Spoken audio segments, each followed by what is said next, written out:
கற்றதினால் ஆய பயனென்கொல் வாளறிவன் நற்றாள் தொழாஅர் எனின்.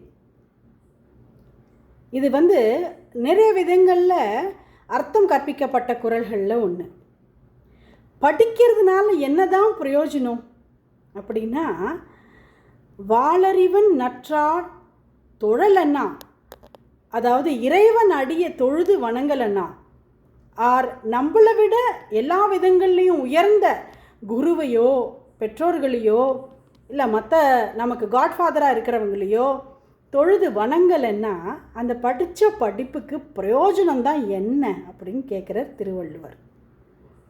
இதை நம்ம இந்த ஜென்ரேஷன் குழந்தைகிட்ட சொல்லணுன்னா இந்த குழந்தைகள் இந்த கிளாஸில் எவ்வளோ கேள்வி கேட்கும் யோசிச்சு பாருங்க. அப்போது எப்போவுமே நான் டீச்சர்ஸ்க்கு சொல்கிறது என்னென்னா, கல்வி அப்படின்னா என்னன்னு சொல்லிவிட்டு இந்த குறள் சொல்லணும் இல்லையா? கல்வினா என்னன்னு சொல்லிவிட்டு கற்றதினால் ஆய பயனென்கொள்ங்கிறத அந்த குழந்தைகளுக்கு எடுத்து கொடுக்கணும் நம்ம.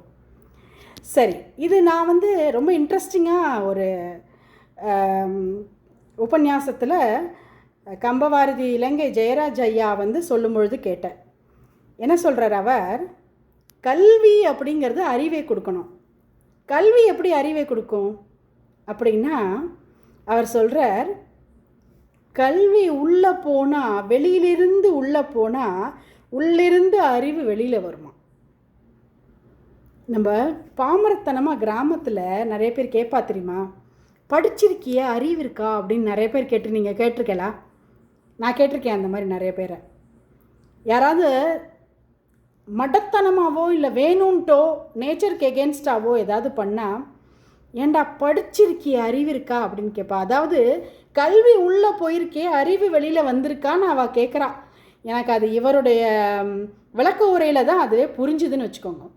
எனிஹவ், கல்விங்கிறது நாலேஜ் உள்ளே போய் விஸ்டம் வெளியில் வருது அப்படிங்கிறது என்னோடய புரிதலாக இருக்குது.